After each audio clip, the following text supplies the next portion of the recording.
अस्सलाम वालेकुम guys, this is Mohammad Ayan Asif और आज हम लोग basic C plus plus programming structure के बारे में पढ़ेंगे। उसकी इनपुट आउटपुट कैसे होती है उसके बारे में पढ़ेंगे, कमेंट्स के बारे में, वेरिएबल्स और कुछ मेमोरी से रिलेटेड चीज़ें भी आप लोगों को बताऊंगा। इसके अलावा मोस्ट इंपॉर्टेंटली हम लोग डाटा टाइप्स के बारे में पढ़ेंगे और उसके बाद हम लोग स्कोप पर इंशाल्लाह इस लेक्चर को एंड करेंगे। तो आज का लेक्चर काफ़ी इंपॉर्टेंट है, फाउंडेशनल लेक्चर है, इसको एंड तक ज़रूर देखिएगा।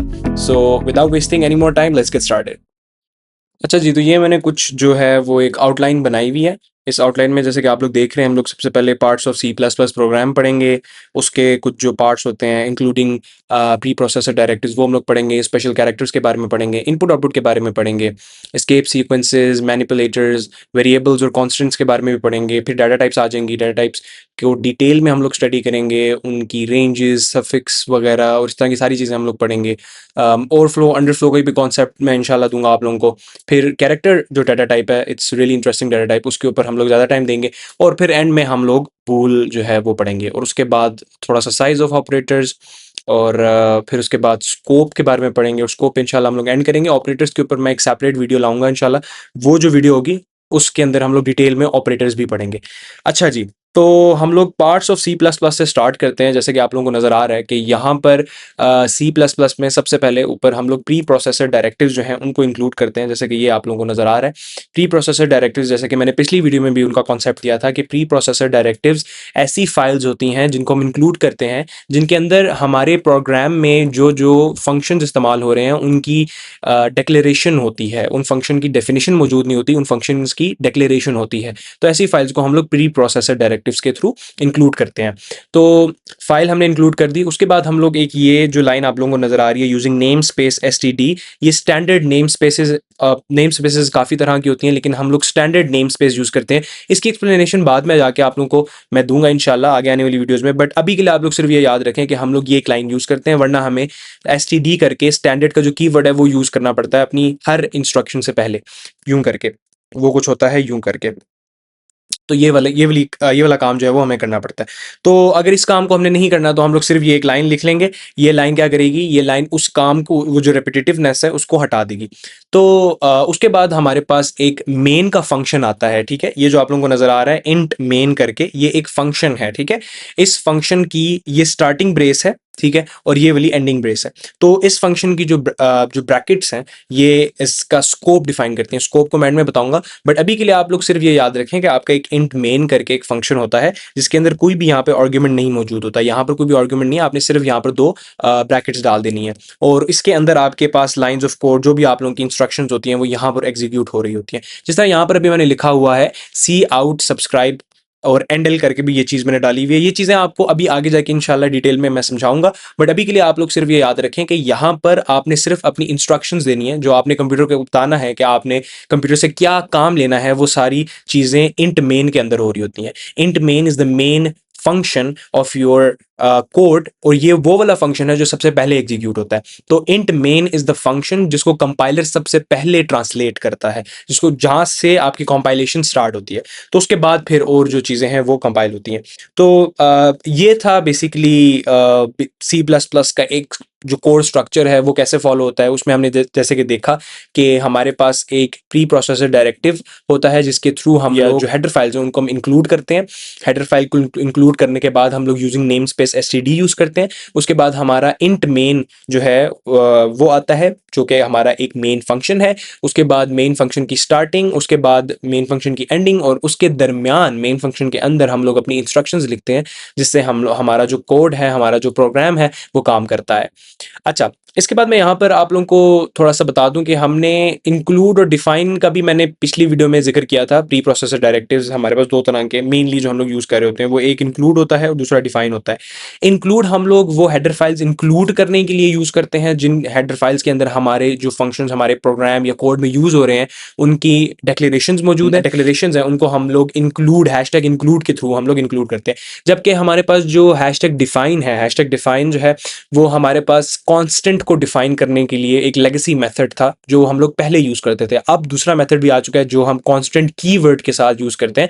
बट अभी आप लोग इसको याद रखें कि हैशटैग डिफाइन से हम लोग कांस्टेंट भी डिफाइन कर सकते हैं, और उसका जो सिंटैक्स है वो ये है कि हम लोग हैशटैग डिफाइन लिखते हैं, उसके बाद हम लोग कुछ नेम देते हैं। जैसे फॉर एग्जांपल मैं यहाँ पर नेम देता हूँ पी आई पाई, ठीक है, क्योंकि आगे मैंने पाई की वैल्यू लिखी हुई है। तो हम पहले लिखेंगे हैशटैग डिफाइन, उसके बाद पी आई पाई, और उसके बाद उसकी डायरेक्टली वैल्यू। इसी तरह अगर मैं कोई और कांस्टेंट डिफाइन करना चाहूँ तो मैं लिखूंगा हैशटैग डिफाइन, और उसके बाद मैं उसको कोई भी नाम दे देता हूँ। लेट्स सपोज मैं उसको एक्स नाम दे देता हूँ, एक्स, और उसके बाद एक्स की मैं वैल्यू दे देता हूँ। वैल्यू मैंने देनी है लेट्स सपोज 4। तो ये मेरा एक कांस्टेंट एक्स डिफाइन हो गया, जो कि एक बॉक्स है मेमोरी में। मैंने आपको पहले भी बताया था, मेमोरी के अंदर एक ऐसा बॉक्स है जिसके अंदर जो वैल्यू चली गई उसके बाद वो आप वैल्यू चेंज नहीं कर सकते। तो ये एक ऐसा कांस्टेंट है जिसके अंदर वैल्यू 4 चली गई है, अब ये 4 वैल्यू आप through out the process change नहीं कर सकते। ठीक है, इसको हमने ऑफ कोर्स मेन फंक्शन से पहले ही लिखना होता है। मेन फंक्शन से पहले ही यहाँ पर हम लोग कांस्टेंट, ये जो जगह मैंने हाईलाइट कर दी है, ये जो ब्लू से मार्क कर दी है, यहाँ पर आप लोग जो अपने कांस्टेंट्स हैं जो कि आपने इस मेथड से लिखने हैं, डिफाइन वाले मेथड से लिखने हैं या डिफाइन प्री प्रोसेसर डायरेक्टिव के थ्रू लिखने हैं, तो वो आप लोग यहाँ पर डिफाइन कर सकते हैं। अच्छा जी, अगर आगे की बात की जाए तो आगे हमारे पास स्पेशल कैरेक्टर्स आ गए हैं। स्पेशल कैरेक्टर्स में जैसे आप लोगों को दिख रहा है यहाँ पर मैंने डिटेल में नोट्स बनाए हुए हैं। यहाँ पर जो डबल फॉरवर्ड स्लैश आप लोगों को दिख रही है, ये हम लोग कॉमेंट्स के लिए इस्तेमाल करते हैं। अब कॉमेंट्स क्या होते हैं?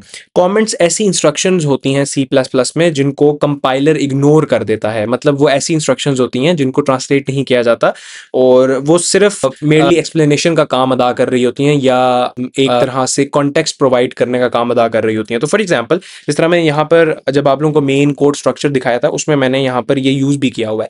तो ये हमारे पास forward slash, double forward slash के साथ कमेंट यूज होता है। अब कमेंट में भी हमारे पास दो टाइप्स आ जाती हैं, एक होता है सिंगल लाइन कमेंट और एक होता है मल्टी लाइन कमेंट। मतलब सिंगल लाइन कमेंट का ये मतलब होता है कि वो कमेंट सिर्फ एक ही लाइन में लिखा जाएगा, वो उस कमेंट को आप दूसरी लाइन में कंटिन्यू नहीं कर सकते।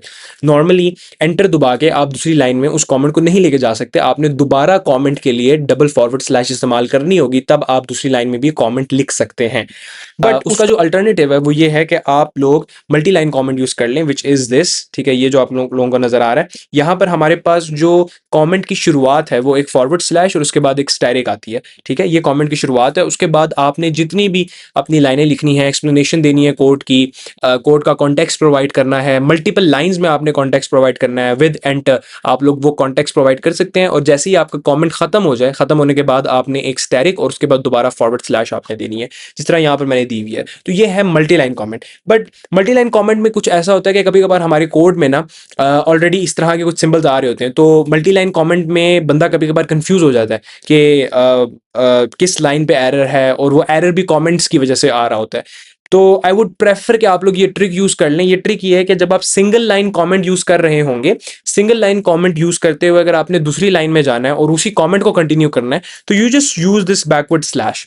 आप लोग सिर्फ एक बैकवर्ड स्लैश यूज करें अपनी कमेंट की लाइन के एंड में, जहां से आपने दूसरी लाइन में जाना है, आप लोग वहां पर सिर्फ एक बैकवर्ड स्लैश यूज करें, और उसके बाद नेक्स्ट लाइन में भी वो आपका कमेंट कंटिन्यू ही रहेगा, वो कमेंट आपका ट्रांसलेट नहीं होगा। तो ये एक जो है वो सिंपल सी ट्रिक है। अच्छा, उसके बाद हमारे पास डायरेक्टिव्स का, जैसे आप लोगों को पता है कि डायरेक्टिव्स के लिए हमारे पास ये हैशटैग का साइन यूज होता है, जैसे यहाँ पर यूज हुआ है, ये हमने पहले भी देखा था। ये एक डायरेक्टिव्स को लिखने का तरीका है। हैशटैग के बाद आप लिखते हैं keyword which can be include और डिफाइन। ठीक है, इन दोनों में से कोई कीवर्ड होता है जो आप लिखते हैं। अच्छा, जो डिफाइन है ना, डिफाइन के साथ हम लोग एंगल ब्रैकेट्स नहीं यूज करते, लेकिन इंक्लूड के साथ हम लोग एंगल ब्रैकेट्स यूज करते हैं। इस बात का ख्याल रखना आपने। अच्छा जी, अब आगे चलते हैं। आगे हमारे पास यहाँ पर एंगल ब्रैकेट्स आ गए। एंगल ब्रैकेट्स को हम लोग सी आउट में यूज करते हैं। Cout is a type of instruction that is used for output. C plus plus में हम लोग जब आउटपुट करवाते हैं, हम लोगों ने जब प्रिंट करवाना होता है कुछ चीज, उसके लिए हम लोग सी आउट की इंस्ट्रक्शन है उसका इस्तेमाल करते हैं। सी इन वाली जो इंस्ट्रक्शन है अभी आगे आएगी, आगे मैंने डिटेल में इन्हीं इंस्ट्रक्शंस को पढ़ाना है, बट अभी के लिए जस्ट आपको पढ़ाने के लिए मैं बता रहा हूं कि यहाँ पर हम लोग सी आउट और सी इन का इस्तेमाल करते हुए ये एंगल ब्रैकेट्स, इन एंगल ब्रैकेट्स का इस्तेमाल करते हैं। बिटवाइज ऑपरेटर्स, ये एक ऑपरेटर्स की एक टाइप है, नेचर वाइज एक टाइप है ऑपरेटर्स की, उसमें भी ये हमारे पास एंगल ब्रैकेट्स यूज हो रही होती हैं। उनको हम स्पेशल टाइप ऑफ ऑपरेटर्स कहते हैं, उनको हम इंसर्शन ऑपरेटर कहते हैं और एक्सट्रैक्शन ऑपरेटर कहते हैं। तो वो वाले ऑपरेटर्स भी हमारे पास यूज़ हो रहे थे। तो बिटवाइस के ऊपर ऑलरेडी मैंने वीडियो डाली हुई है, बिटवाइस के ऊपर आप लोग वो वीडियो जाके देख सकते हैं। उसके बाद हमारे पास आ गई जो सिंपल हमारे पास राउंड ब्रैकेट्स हैं। राउंड ब्रैकेट्स किस लिए इस्तेमाल होती हैं? फंक्शन के अंदर, कंस्ट्रक्टर्स के अंदर इस्तेमाल होते हैं। कंस्ट्रक्टर का कॉन्सेप्ट जो आगे जाके आप लोगों को मिल जाएगा। फंक्शन जैसे कि मैंने आपको ऊपर ऊपर ही बताया था कि इंट मेन जो यहाँ पर आपके मेन कोड स्ट्रक्चर का हिस्सा है, उसमें जो आपके पास इंट मेन है दैट इज अ फंक्शन, ठीक है। और वो जो फंक्शन है उसके अंदर जैसे कि आप लोगों को नजर आ रहे हैं यहाँ पर, ये जो है वो ब्रैकेट यूज हुई भी है यहाँ पर, जो आपकी राउंड ब्रेसेस है। और आपकी जो कर्ली ब्रेसेस हैं ये भी फंक्शन का पार्ट होती हैं। ये स्कोप को डिटरमाइन करती हैं, ये स्कोप बनाती हैं। स्कोप को मैं एंड में जाके बताऊंगा। बट स्कोप आप ऐसे कर लें कि उस फंक्शन का एक घर होता है, ठीक है। उस फंक्शन की घर की जो दीवारें होती हैं ना, उस दीवारों को डिफाइन करती हैं, कि उस घर की एक बाउंड्री जो होती है उस बाउंड्री को डिफाइन करती हैं ये कर्ली ब्रेसेस, ठीक है। हुआ है कि जो कर्ली ब्रेसेस हैं वो स्कोप डिलिमिटर्स हैं, मतलब वो बाउंड्री डिफाइन करती हैं फंक्शन की, ठीक है। फंक्शन की जो बाउंड्री होती है उसको डिफाइन करती हैं। अब आगे हमारे पास कोट्स आ गई हैं, डबल कोटेशंस आ गए हैं। ये हम लोग स्ट्रिंग में इस्तेमाल करते हैं। स्ट्रिंग क्या है ये मैं आप आगे जाके आपको, जब मैं डेटा टाइप्स पढ़ा रहा हूँ तो डेटा टाइप्स में आप लोगों को बताऊंगा कि स्ट्रिंग क्या चीज़ है। आगे हमारे पास एक द मोस्ट इंपॉर्टेंट जो हमारे पास सिंबल यूज होता है that is the statement terminator symbol. C plus plus की जितनी भी इंस्ट्रक्शंस हैं वो सारी स्टेटमेंट टर्मिनेटर पर ही खत्म हो रही होती हैं। अगर आपने स्टेटमेंट टर्मिनेटर नहीं यूज किया हुआ किसी इंस्ट्रक्शन को खत्म करने के लिए तो वो इंस्ट्रक्शन एरर देगी आपको। तो ये बेसिक सिंटैक्स है सी प्लस प्लस की इंस्ट्रक्शन को लिखने का। सी प्लस प्लस की जितनी भी इंस्ट्रक्शंस हैं वो सारी स्टेटमेंट टर्मिनेटर जो सिंबल है उस पर खत्म हो रही होती हैं। कंपाइलर को कैसे पता चलता है? कंपाइलर को इसी सिंबल की मदद से पता चलता है कि यहाँ पर ये इंस्ट्रक्शन खत्म हो गई है। जी, अब आगे जो लॉजिकल फ्लो में हमने इनपुट आउटपुट ही पढ़नी थी, बट द थिंग इज़ के करेंटली अगर मैं आप लोगों को इनपुट आउटपुट पढ़ा दूंगा तो उसमें काफ़ी ऐसी चीज़ें हैं, जिस तरह यहाँ पर मैंने एक्स यहाँ पर मेंशन किया हुआ है, और एक्स जो है वहाँ पर उसकी डिफरेंट मीनिंग्स हैं कि x can be primitive data types, memory. और मैं चाहता हूँ कि इससे पहले आप लोग वेरिएबल समझ लें। जी, तो वेरिएबल का जैसे मैंने आप लोगों को बताया था कि वेरिएबल में हमारे पास जो मेमोरी ब्लॉक है वो वेरिएबल कब कहलाता है? जब उस मेमोरी ब्लॉक के अंदर जो वैल्यू है वो चेंज हो सके ड्यूरिंग द प्रोसेस। वो वैल्यू अगर चेंज हो रही है तो वो हम उसको वेरिएबल कहते हैं। और जैसे कि यहाँ पर मैंने मेमोरी बनाई हुई भी है। मेमोरी में मैंने आप लोगों को बताया था कि मेमोरी सीक्वेंशियल होती है। मतलब ये कि अगर मैंने एक्स के बाद कोई चीज़ नहीं स्टोर करनी थी तो वो यहाँ पर स्टोर होगी, उसके बाद फिर यहाँ पर, फिर यहाँ पर, एंड इट विल कंटिन्यू, ठीक है। यूं करके वो कंटिन्यू होगी, फिर नेक्स्ट लाइन में जाएगी और यूं करके वो आगे जा रही होगी, ठीक है। अच्छा, अब यहाँ पर एक बहुत इंपॉर्टेंट बात आप लोगों को मैंने पिछले लेक्चर में भी बताई थी, और वो इंपॉर्टेंट बात ये है कि यहाँ पर हर मेमोरी ब्लॉक का एक एड्रेस होता है। जैसे यहाँ पे आप लोगों को नीचे मैंने एड्रेसेस मेंशन किए हुए हैं, FE, FF, FD, FC, FA, F9, ठीक है। इस तरह के मैंने जो एड्रेसेस हैं ये एक तरह से आप यूं ही समझ लें कि रैंडम एड्रेसेस हैं। बट ये कि कॉन्सेप्ट लेना आप लोगों के लिए ज़रूरी है कि हर मेमोरी ब्लॉक का कोई ना कोई एड्रेस होता है, और वो जो एड्रेस है, एड्रेस के साथ हमारे पास वैल्यू होती है। जिस तरह फॉर एग्जांपल इस एड्रेस पर जो वैल्यू है वो x पड़ी हुई है, ठीक है। FE वाला जो एड्रेस है उस पर वैल्यू x पड़ी हुई है। और इस पूरे मेमोरी ब्लॉक को मैं वेरिएबल कहूंगा अगर x चेंज हो सकता है तो, ठीक है। इस बात को जरूरी समझना है। अच्छा, अब यहाँ पर मैंने एक थोड़ी सी पिक्टोरियल रिप्रेजेंटेशन भी क्रिएट की हुई है कि यहाँ पर एक वेरिएबल हमारे पास ये जो है ये एक बॉक्स है, ठीक है। और बॉक्स का एक एड्रेस है, ये एड्रेस यहाँ पर मेंशन किया हुआ है, और उस बॉक्स के अंदर कोई ना कोई वैल्यू है। ये जो वैल्यू है यहाँ पर ये x पड़ी हुई है। अब अगर ये वैल्यू चेंज हो सकती है, मतलब अगर रन टाइम पे कोड भी मैं अगर चेंज कर सकता हूँ तो इस वैल्यू को मैं वेरिएबल कहूंगा। लेकिन अगर ये वैल्यू चेंज नहीं हो सकती तो इस वैल्यू को मैं कांस्टेंट कहूंगा। और कांस्टेंट का मैंने पिछले लेक्चर में भी आप लोगों को बताया था कि कांस्टेंट डिक्लेयर करने के दो तरीके हैं। अभी यहाँ पर मैं आप लोगों को तरीका बता दूंगा, वेरिएबल का भी और कांस्टेंट का भी। तो आपने अभी तक सिर्फ ये समझना है कि हर मेमोरी ब्लॉक का एक एड्रेस होता है और उसकी उस एड्रेस पर पड़ी हुई कोई वैल्यू भी होती है। अगर वो वैल्यू चेंज हो सकती है तो वो वेरिएबल है, अगर वो वैल्यू चेंज नहीं हो सकती तो वो कांस्टेंट है, ठीक है। अच्छा, अब वेरिएबल को कैसे डिक्लेयर करते हैं? वेरिएबल का एक सिंपल सा सिंटेक्स है कि आप लोगों के पास डाटा टाइप आ जाएगी। सबसे पहले डाटा टाइप्स क्या होंगी वो मैं आप लोगों को बताऊंगा। फिर उसके बाद आपका वेरिएबल का नाम आ जाएगा और उसके बाद उसकी वैल्यू आ जाएगी, ठीक है। ये यहाँ पर एक वेरिएबल डेफिनेशन का, डिक्लेरेशन प्लस डेफिनेशन का एक सिंटेक्स है। अगर आपने वेरिएबल सिर्फ डिक्लेयर करना है, वो भी मैं आप लोगों को बताऊंगा कि वेरिएबल डिक्लेयर क्या होती है। पहले मैंने आप लोगों को थोड़ा सा आइडिया दिया था जब मैं आप लोगों को प्री प्रोसेसर डायरेक्टिव्स पढ़ा रहा था, तो मैंने आप लोगों को बताया था कि डिक्लेरेशन और डेफिनेशन, इन दोनों चीज़ों में फ़र्क होता है। डिक्लेरेशन का मतलब ये है कि मैंने बता दिया है कंपाइलर को कि this is something which exist, और उसकी वैल्यू मैंने अभी तक नहीं दी। मतलब मिसाल के तौर पे अगर मैं कहूँ आपसे कि इस वेरिएबल की मैं वैल्यू ना दूं और इस वेरिएबल को मैं सिर्फ यहाँ तक डिक्लेयर कर दूं, तो इसका मतलब ये होगा कि कंपाइलर को ये बात पता चल जाएगी कि ये वेरिएबल डिक्लेयर हो चुका है, मतलब this is something which exist, but उसको अभी तक मेमोरी एलोकेट नहीं हुई। तो इस बात का जो है वो ध्यान रखना है कि डिक्लेरेशन और डेफिनेशन में क्या फ़र्क है। डेफिनेशन का मतलब ये है कि मैं उसको कोई वैल्यू प्रोवाइड कर दूं, उसकी जो भी इनिशियल वैल्यू होगी या जो मैंने प्रोग्राम के अकॉर्डिंगली वैल्यू देनी है वो मैं वैल्यू प्रोवाइड कर दूं, तो ये हो गई डेफिनेशन। और डिक्लेरेशन ये है कि अगर मैं उसको वैल्यू ना प्रोवाइड करूं बट मैं उसका नाम जो है कंपाइलर को पता लगने दूं कि यार this is something which is existing, this is something which I would use in the future after defining, but इसको मैं अभी डिफाइन नहीं कर रहा, तो वो है डिक्लेरेशन। ठीक है। अच्छा, डिक्लेरेशन और डेफिनेशन का कॉन्सेप्ट आ गया। वेरिएबल को कैसे डिक्लेयर करते हैं, कैसे डिफाइन करते हैं, इसका कॉन्सेप्ट मैंने अभी आप लोगों को दे दिया है कि ये जो मैंने अभी लिखा हुआ है, ठीक है, ये है वेरिएबल डिक्लेरेशन। डेफिनेशन इससे पहले लिखी थी जिसमें मैंने यहाँ पर नेम की जगह, नेम के बाद उसकी वैल्यू जो है वो मैंने दे दी थी। तो ये जो अगर मैं वैल्यू दे दूंगा तो ये हमारी हो जाएगी डेफिनेशन। तो इसकी मिसाल भी यहीं पे मैं दे देता हूँ हल्की सी। वो ये है कि for example int data type basic data type है, सबको पता होगा कि इंट इंटीजर की डाटा टाइप है। तो इंट करके मैं नेम तो नहीं दूंगा, इंट करके मैं दे देता हूँ एज। ठीक है, एज जो होगा वो मेरा नाम होगा, और एज के अंदर मैं वैल्यू क्या दे सकता हूँ, मैं वैल्यू दूंगा 19 फॉर एग्जांपल। ठीक है, तो ये मेरे पास एक वेरिएबल डिक्लेरेशन प्लस डेफिनेशन। अगर ये मैं पहली बार बना रहा हूँ, ऑफ कोर्स मैं पहली बार बना रहा हूँ, अगर पहली बार बना रहा हूँ तो ये यहाँ पर data type this is something which shows कि मैं पहली बार बना रहा हूँ, तो ये हमारे पास वेरिएबल डेफिनेशन प्लस डिक्लेरेशन होगी। अब अगर वेरिएबल डिक्लेयर होता सिर्फ, तो उसमें मैं सिर्फ यहाँ पर इसको डिक्लेयर कर देता इंट एज करके, अभी मैंने इसकी वैल्यू नहीं दी इसको, तो दिस इज वेरिएबल डिक्लेरेशन। अच्छा, अब यहाँ पर ये जो मैंने वेरिएबल डिक्लेरेशन लिखी हुई है इंट एक्स, ये एक्चुअल में असल वेरिएबल डिक्लेरेशन नहीं है। वेरिएबल डिक्लेरेशन का मतलब ये होता है कि आप उसकी मेमोरी एलोकेट नहीं कर रहे और ना आप उसको वैल्यू दे रहे हैं। यहाँ पर अगर मैं इंट एक्स कर रहा हूँ तो इसका मतलब ये कि इसको वैल्यू एलोकेट हो चुकी है, इसको मेमोरी एलोकेट हो चुकी है।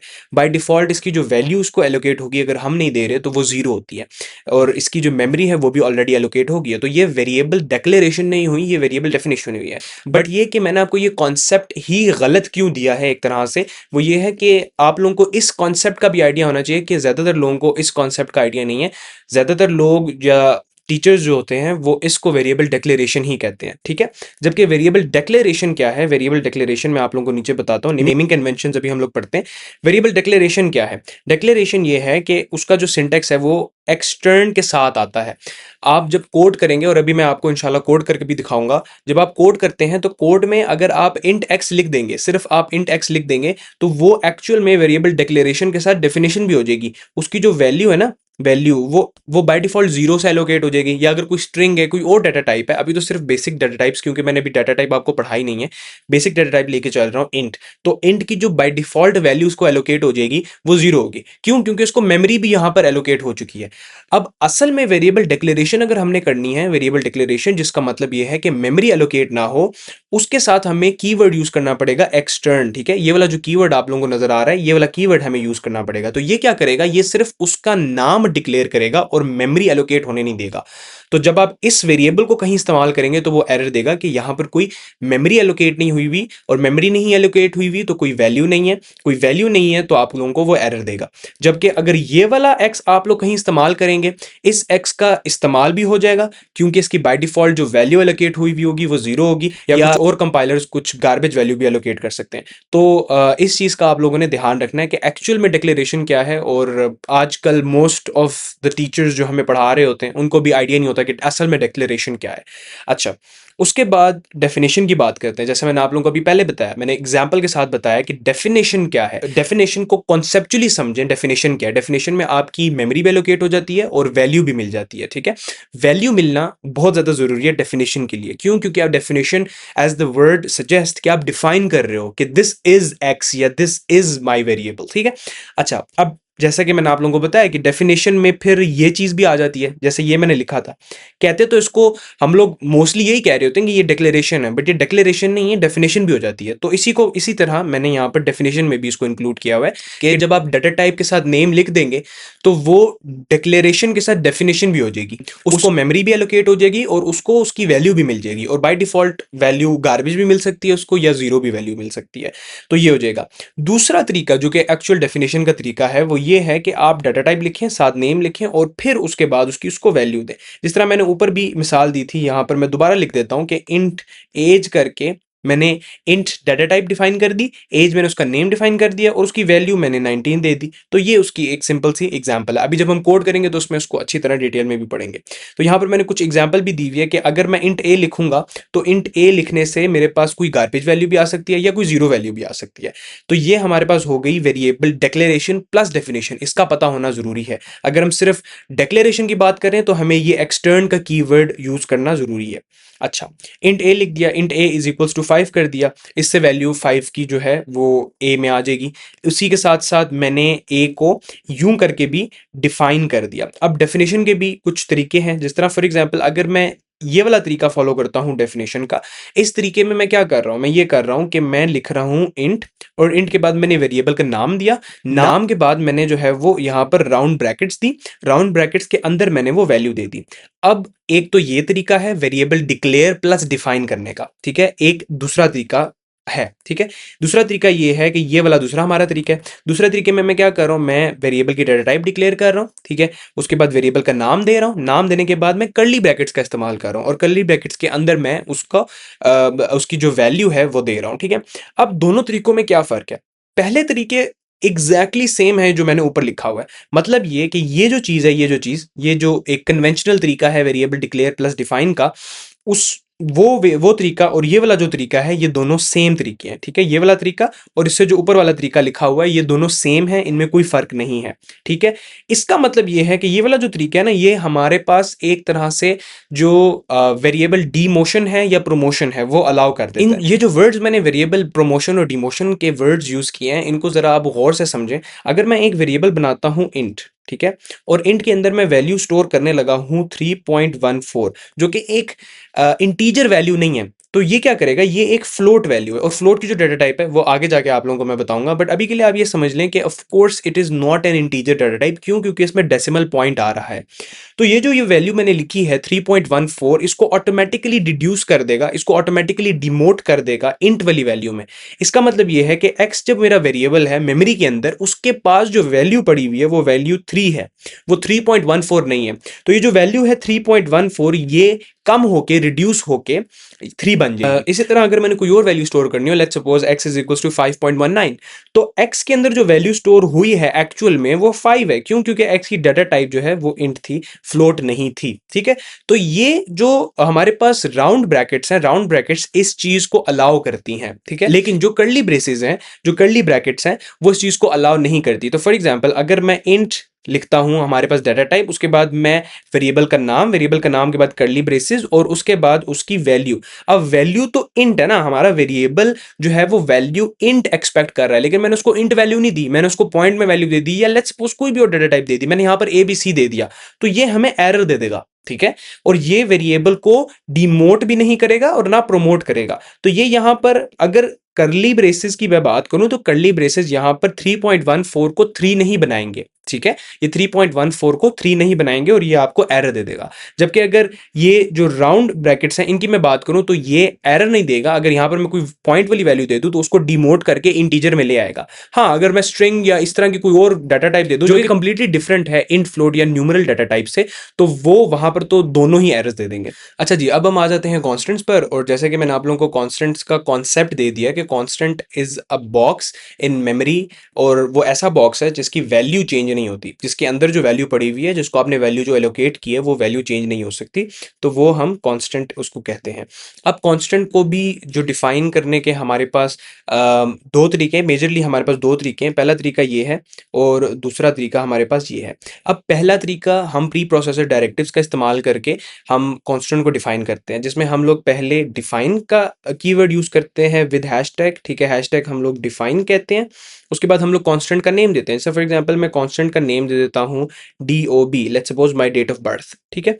अब डेट ऑफ बर्थ के बाद मैंने उसको वैल्यू देनी है, वैल्यू दूंगा तो मैं 12/22/2006, मतलब ये तो खैर बहुत बड़ी वैल्यू होगी, बट द थिंग इज कि अगर कोई कांस्टेंट आपने डिफाइन करना होगा तो आप कांस्टेंट को यूं डिफाइन करेंगे।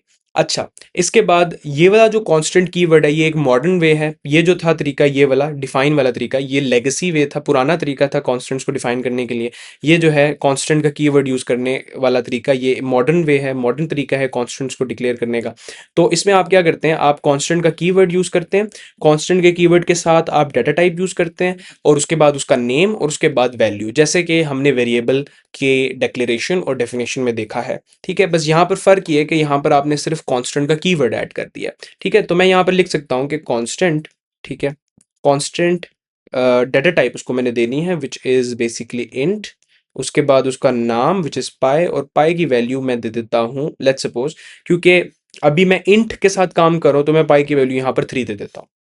ठीक है, वैसे मैं अगर फ्लोट में काम कर रहा होता तो मैं 3.14 भी दे सकता था, लेकिन अगर मैं यहाँ पर 3.14 भी दे दूंगा ना तो ये इसको डिड्यूस कर लेगा, इसको डिड्यूस करके 3 कर देगा।